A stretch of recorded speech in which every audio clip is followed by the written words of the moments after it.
Yeah, obviously excited for our guys to get into this week, get back into Big Ten play. When the schedule came out a long time ago, knowing that we had to Wyoming, which is going to allow us 2 bye weeks, then obviously moved Chattanooga into that Thursday night game. I thought it would be an advantage just going into the Chattanooga game, and then hopefully for an advantage for us getting ready to play at Wisconsin. So I think our guys enjoyed a little bit of day off on Saturday, watch other people work. Got a good jump yesterday, and today is a day off in our program. So we'll jump into it tomorrow, but I like where we're at from a health standpoint. Josh McCray, kind of a work in progress. He actually started running on land and doing the things that would indicate that he's getting closer to his return. I don't know if it'll be this week or next week, but excited for him to continue to move in the right direction. Overall, the rest of our guys got out of it pretty healthy. Don't really foresee. I actually get Jamal Woods back. He's been out the last 2 weeks. He got cleared about 24 hours before the game last week, so to get him involved this week in practice will be a huge advantage. It's going to be a tough game. Obviously, 2 teams that play a physical style of play, and where that is. But otherwise, everybody else should get back to being back with us. And with that, open up for questions.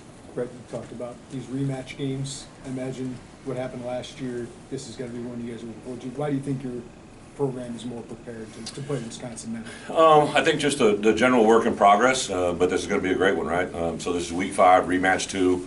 Last week when I got the question about playing an FCS opponent, I kind of gave the answer that I gave because this is the same thing, right? We're playing a Big Ten opponent here, but it's really our second Big Ten opponent. It's week game 5 of our 12 opportunities that were guaranteed. It's the second rematch game of 7, so a lot on the table, but this game is about Illinois going to Wisconsin and playing on a road environment in a Big Ten conference. I don't believe we've won there since 2002, as pointed out to me, so not an easy place to win at. Obviously, I know that more than anybody, and I think the flip side of it is our guys really, since we got together last January, we've kind of said what's behind us is behind us, what's in front of us is what matters, and they've really taken that approach all the way through till I left them yesterday afternoon. I expect this Saturday to be more the same. Coach, 2 very good and up-and-coming defensive coordinators going head-to-head. What makes Jim Leonhard and Coach Walters so successful, do you think? I've had Jimmy as a player. I've never worked with him as a coach, but my guess is a lot of things that made him a great player is what makes him a good coach, and then just to compete against him last year, you can see all the things that he does kind of tie together. I'm sure he's really good. I know this from recruiting against him that he's obviously a guy that has the ability to connect with players. It doesn't matter DBs, wideouts, running backs, D linemen, linebackers. He's probably very, very good at player communication.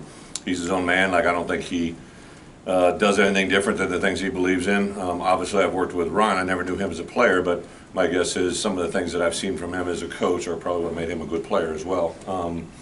2 very talented guys that their results show that. I think they'd be the first to tell you it's not about Jimmy Leonhard versus Ryan Walters. It's about the teams that play on Saturday. Both of them are great competitors. So excited to see really all phases of the game on Saturday play out.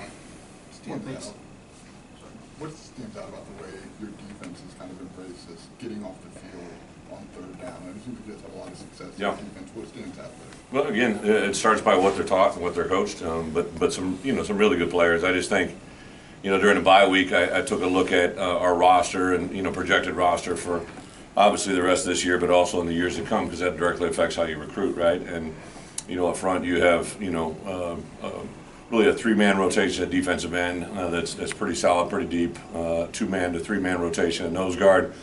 3 or 4 guys on overhang players, outside backers, 3 inside linebackers that play really well, and 4 of the 5 defensive backs that have played a lot of really good football. 3 of the 5, and then Quan and Taz and Kendall are kind of new to the mix, but you just got a lot of guys that play good football. It's their 2nd year with Ryan. I think all the same things you guys asked me questions about, with the offense continue to grow with Barry. Now it's their 2nd year with Coach Walters, what they say and what they hear. I saw a quote from Johnny last week, and he, I think, was asked kind of the same question. He basically said something to the effect of, we have a better understanding of what Coach Walters wants now more than ever. I think that's really how our entire program feels, anybody that's been here since we've gotten here. So it's just more of the same. What makes Wisconsin so good in terms of the system? Obviously, you had a part in that in what they are now. But Yeah. how does their system dictate what they are? Yeah, they've just continued to evolve.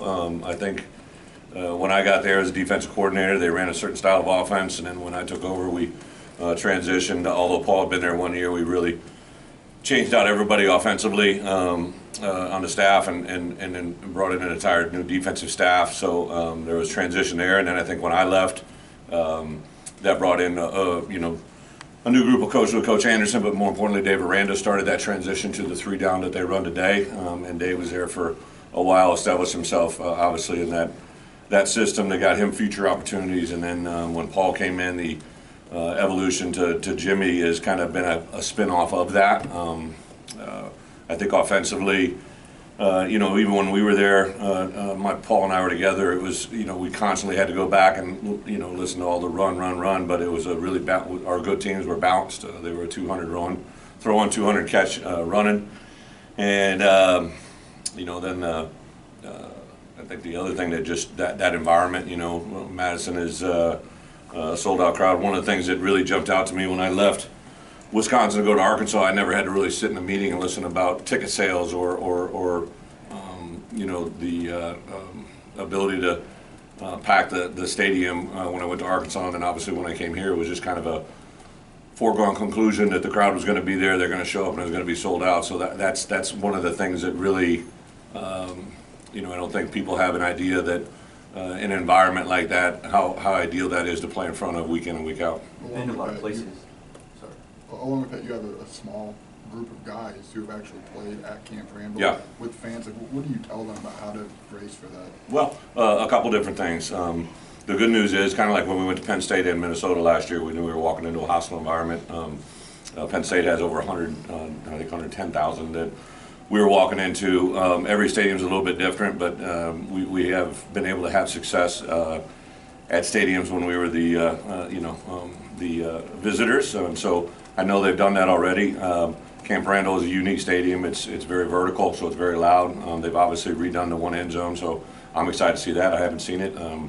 Obviously, I haven't been back there. I've been in Madison twice since I left, but never on the football field in this environment. I've never been in the visitors' locker room as a competitor. So, but there are a lot of things I learned about our visitors that visited us when I was there that I've definitely shared with our team, and we're kind of working through those things this week. From everything from, their locker room is all very light blue.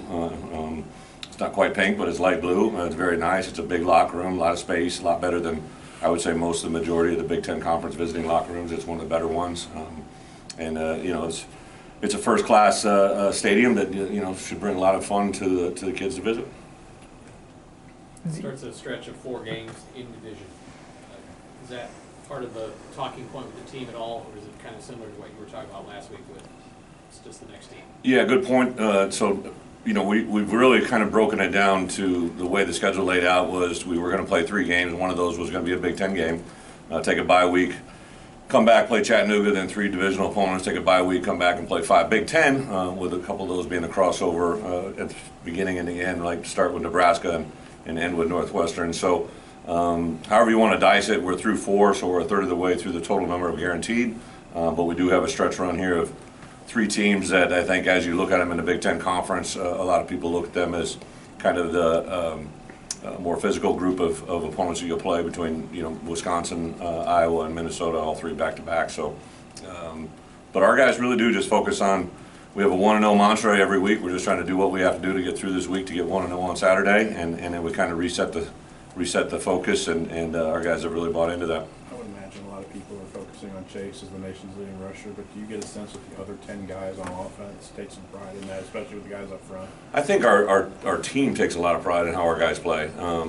I saw a quote from Billstrom that somebody asked him in reference to, how does it feel to block for Chase Brown, and he made a reference. He said, I expect him to pull off his shirt so Superman, all right, at some point, and that's just Bill just be having some fun with the moment. He said, I love blocking for Chase Brown. I did make a point after the Wyoming game, the very opening play, everybody made, obviously, and deservedly so, that was Chase created that play. He made a guy miss in the background, bounced it, but it was really turned into a big play because of Pat Bryant straining down the field to make a block. And I just pointed out to them there, like, every guy in offense, if you want to be the guy, right, that doesn't give that extra step, doesn't give that extra strain, doesn't give that extra second of blocking that allows him to maybe get by you or break an arm tackle, it's going to show up on film. And our guys take a lot of pride in that. I think anytime he's in there, they feel he touches the ball, they have a chance to go the distance.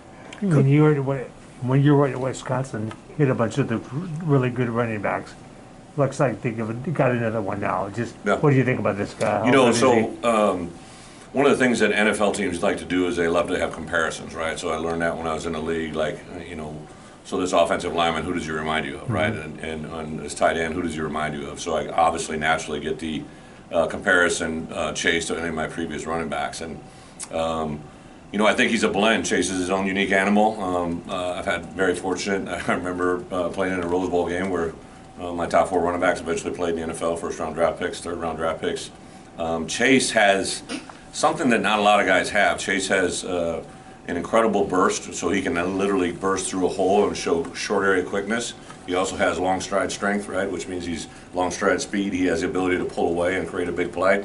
He has the ability to run through arm tackles, and he's a very physical back. And then the thing that probably sets him apart than a lot of running backs I've had, he truly does have third down value, where he can catch the ball really well. He can be used in protection. He can be used as a blocker in down the field schemes. So he's a very unique prospect, and I mean this with all due respect. He's a good player right now, but he's getting better every game. You're going against a good one from Wisconsin too. Yeah. So what do you think about him? A couple good ones. A couple good ones. Right? Yeah, Allen's good. I think that they've prided themselves on their ability to run the football, and he obviously ranks in the nation's best as well. So we got a tremendous task out in front of us. It'll be by far our biggest test defensively to play against them. And I like the idea of this game. It's if you're truly a Big Ten fan, you're going to love watching this game.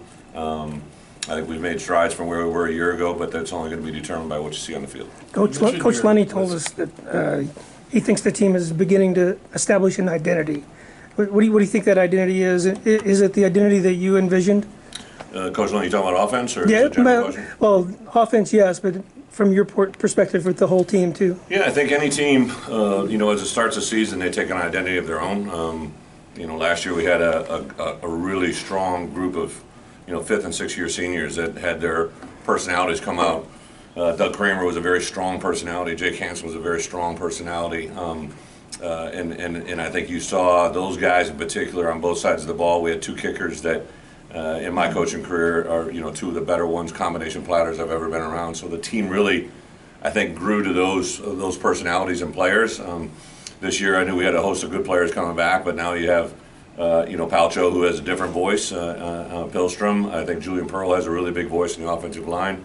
Luke Ford has put together two really good weeks of football back to back at the wide receiver position. So everybody made a big deal about Chase Round rushing for 100 and 2 receivers catching the ball for over 100 and the first time in Illinois history. I don't know if I've ever had that in my history, right? So a Coach Bielema's coached team offensively looks a lot different than anything that I've been a part of, and it really is fun for me, enjoyable, great for me to really take the things that Barry's doing. And I Coach Fry always used to say, right, like, never ignore the things you know and never coach the things you don't.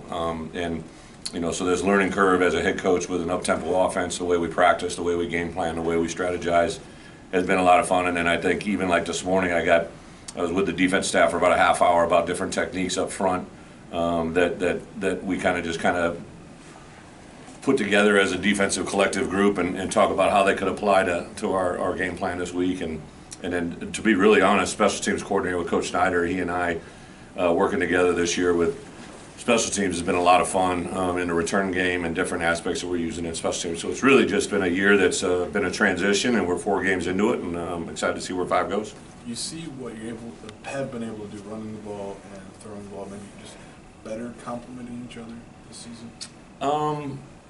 What were our numbers Saturday? We're like right around 200 each. I think it was, yeah, Tommy was 3. But anytime you have balance like that, when it's not too skewed one way or the other, it's just you're hard to defend.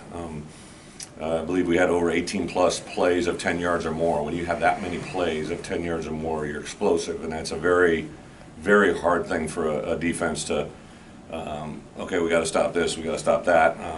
You have two receivers, and then I think, Brian Hightower has shown that he can play the game fairly well in tight end. So, no, it's not anything different, and it's just a little bit probably different in a way that it's getting accomplished. You mentioned different offense than you've ever had. Obviously, you do it to win games. Yeah. But how did you get to that point where this is the style you wanted to go? I really had gotten to it even before me coming here. I think when when it ended at Arkansas, right? I think you really during the next 30 days had to, just from coaches that had gone through that, really look at and take a self-inventory, not only the first couple days after it happened, but then go back like 10 days later, and then especially 30 days later. And I kind of went through that whole process for about 3 years, right? And I watched a lot of college football. I was watching prospects. I was going to different campuses. I remember being at Clemson. I remember being at Alabama. I remember being at Oklahoma. I remember being at places that I'm like, okay, let's, I would really sit down and talk to their offensive coaches, talk about tempo, talk about things, and really did a 3-year study on when that next opportunity came, what I wanted to do, and obviously made a selection offensively. I think that at some point I realized it wasn't quite what I wanted it to be, and I knew where I wanted it to go, and that's when we made transition. I think when another big one for me was when I was in the SEC and I saw Alabama change. That was a huge moment for me. Like, okay, they can go out and get literally the best players they want, really at any given point, and they knew where they needed to go. And then an honest one, truly, is when other coaches got jobs in the SEC, they were trying to hire my coaches, right? And that's when I knew, like, okay, I'm hiring the right guys. Well, we got to begin to do the right things, and that's kind of been the process. Major staff overhaul that Paul did at Wisconsin, especially offensively, new OC, new offensive line coach, new running backs coach. Are you seeing them transition? Like, because I know Paul's still there, but into something a little bit different, even though the philosophy might be still the same? I get it. I think that so Joe Rudolph, who was the O-line coach there last year, was my tight ends coach when I was there. Bob Bostad, who's now the O-line coach, was my O-line coach when I was there. He was coaching linebackers last year, but I know he got involved with the O-line look team when we were playing last year. So there's like fingerprints all over it. Paul, is probably one of the guys that when I first got into coaching as a head coach especially, but I was a defensive coordinator when I first met him. He'd come on staff my last year. His first year was my last year's defense coordinator before we transitioned, and his knowledge, his football acumen, his ability to relate to players and get along with them was easily seen, right? And then I loved competing against him a lot of times. Our scrimmages, I had kind of grown stale and just kind of, okay, I'm going out playing defense against this offense, but he would bring something new to the table all the time and to keep your mind fresh. I definitely see Coach Bostad as the offensive line coach. I definitely see his fingerprints on what they're doing in the run game. I can see Coach Ingram. I played against the Ravens, so I kind of can see the elements of some stuff there that's beginning to happen. Defensively, without a doubt, Jimmy has got a system in place and stays pretty consistent with that. But yeah, you can see things. I challenge our players all the time. So we're playing Wisconsin. So as a defensive lineman, you're going to go against the left guard and the right guard. They're both playing guard in the same system, but they're both different players because of who they are, right? And that's when now we're 4 games into it, or 5 going into our 5th game. You get a lot of film on who they are, right? Like, what is that? Who is that guy, right? I know what his jersey number, I know what his name is, but how does he play? And that's the fun part for coaching. But I know you've said time and again this is about Illinois and Wisconsin. Just in your first, you said you haven't been back there. Yeah. Have you thought of all over the last year and a half about what that might be like to go back into this place you have so much success? I've thought about it a lot, but probably not in the context of what you think, right? Like, so one of the benefits of this, which is, related, unrelated, is really the first time this ever happened to me. I was at Wisconsin as a defense coordinator, and so the first time I went back to Iowa, right, as an assistant coach, I was a defense coordinator. If we won that game, we were going to be Big Ten champs. The way the games played out that day, somebody had to lose that day. I can't remember who it was, and that person lost, right? And then we went out. Jimmy Leonard, if I'm not mistaken, intercepted the first 2 possessions that we played that day, and We were playing really good defensively, ended up losing the game. And I really didn't have one emotional moment until after the game, right? It was after the game. Part of it was seeing, some former players, seeing Kirk, but also as a former player, I remember going up and coming out of the players' locker room as a player and as an assistant and watching a band in the post game, right? I used to just sit there and kind of watch it. And so I think that the effect that had on me is there really was no effect leading up to the game. A lot of people were talking about it, but it had no effect on me before the game, but afterwards. And it was interesting. I saw that recently of another coach that returned home. And then, the first time that I went to Wisconsin when I went to Iowa as a head coach was really no factor, right? Like it really truly didn't. We were fortunate enough to win the game, but as a head coach, I thought there was going to be a lot more to it, and it wasn't. So this year, this is really no different, right? We've obviously played Wisconsin last year. It was my first time going back there. I think because of the experience I've already had at other places, it's not going to affect me. I got friends and family and all that jazz, but it's really not an effect. I think as coaches, you're probably more numb to it than the outside world because it really is just about the game you're involved in. And have I thought about it? Yes. I'll talk to them about how we're going to handle the locker room, which I already mentioned. I know where the hotel is. I know the layout of that hotel. I know the dynamics. I know 11 o'clock game, right? So one of the factors in this game is it's our first 11 o'clock game of the year, which to me is just as big effect as anything else because now you're having a pregame meal at 7 o'clock versus 3 o'clock in the afternoon for a 7 o'clock game. There's a big difference there. They obviously have a third quarter, at the end of third quarter tradition. It is very unique to them, kind of like last year at Iowa when they waved to the Children's Hospital. Every place has traditions that you educate your players on, at least I do. That's part of the fun of playing in this conference. What's your thoughts on how Tommy DeVito is progressing in the passing game in general? Tommy, I've said it every week, he just continues to impress me. His football acumen, his intelligence. Him and Barry really have a special relationship.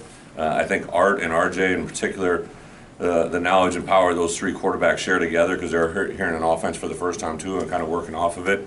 I think Tommy's done a really good job of building relationships in the team, not just with the offensive players, but I think I told you a story the other day. I turned around, he's sitting with the defensive line, like he just has bought into what we've been selling him and what we've been preaching to him since he got here, and every week it just continues to get better. Statistically, I think 3 of the top 5 running backs in the country right now are in the Big Ten West, including, of course, Chase Brown. Is that welcome to the Big Ten West, or is there anything more to it? Well, I've seen a couple. I watched Minnesota, Michigan State the other day, and obviously last year that running back from Minnesota was injured, so he's I think he's got like 13 straight games of 100 yards. That doesn't just happen, right? BJ and those guys have done a really good job of accentuating him. Obviously, we're facing an opponent this week that has one. I think he's number 4, number 5, if I'm not mistaken. I love Chase and what he is. I don't know if it's anything more than just coincidence, but it's very good running backs that perform what they do well and get very well coached. This is your first time back at Madison, so the concentration will be on you as far as the media and the fans go. Does that take your pressure off the players? It's a good question. I kind of knew this day was coming, so I think I shared this with you the other day, for the last 6 months I've received as many opportunities to do, exclusive return from newspapers, magazines, television shows, and I just said, I made a decision early on, I was going to say no to all of them, because I don't want the future to be on me. But I also, told our players the other day, like, listen, I know this is going to get a lot of questions about me, but this is about Illinois. This is why I'm here. This is what I'm doing. I think it's a lot easier for the outside world to focus on that rather than our football team. I think sitting there watching the game Saturday night, and I knew I was going to get some banter from our current players. I knew they'd watch it. They kind of shoot me texts every now and then while football's going on. I just like the chemistry of our team, and that's what I'm focusing on. I don't know if it relieves or gives any more pressure. You only got to see him one game last year, but with C.J. Hart, did you know when you talked to Coach Dorian when you were recruiting him out of the portal that he would be this versatile for you? Yeah, so Dave and I are really close, and Dave, if I'm not mistaken, I might have actually called about another player, and Dave said, hey, there's a guy, C.J. Hart, who's in the portal. I didn't want to lose him. I think it would be a really good. He knew how I want to play defense. So yeah, we reached out to him. The great thing about CJ is you know, for you guys that have interviewed him, he's a pretty serious demeanor kid, very athletic. He is, I think, a little bit of a gamer. He shows up in games more than, not that he doesn't practice well, he just kind of does that. But, you know, when he came to me last spring and told me that he was going to be expecting a child, you know, I said, okay, well, here's what you got to think about. And he like looked at me and he never really thought through those moments, right? And so I remember we had 2 meetings in the summer, kind of planned out, hey, when this comes, what are we going to do, right? I think it was due actually Michigan week, and so she came a couple weeks early. I knew the mom was going to be in Florida and he was going to be here, which is a whole, you know, when I had my first one, I know I didn't handle it well, right? So I know these kids, when they're going through these moments, the more we can walk through it. I think that gave him a piece coming into this year, and then he called me, whatever it was, Wednesday morning, and said, hey, Coach, she started. And I said, okay, well, we've talked about this moment. You know, it's Tuesday. I guess it was Tuesday or Wednesday morning. I said, let's play this game Thursday. We'll get you on the first flight Friday morning and get you back Monday afternoon. How's that sound? He's like, perfect. I'm like, all right, so let's roll. And that's kind of just CJ. You know, his dad's a pastor. CJ, a very faith-based kid. His parents are incredible role models for him. So I think the maturity that he has when he found this environment, and I think one of the things that I always say to our guys is, hey, just so you know, it isn't like this everywhere else, right? Like the way we do things for you, the things we provide, the things Josh Whitman allows our guys to have access to, from a victory dinner to, you know, the way we put a helmet on them to the way we take care of them. These things aren't very common at other places. You can't just, you know, spend money and have an effect. Our kids know everything we do matters, and I think CJ kind of tested the whole group like, hey, I've been in other places. It isn't always like this, and that gives us a lot of street credit too. Thank you, guys.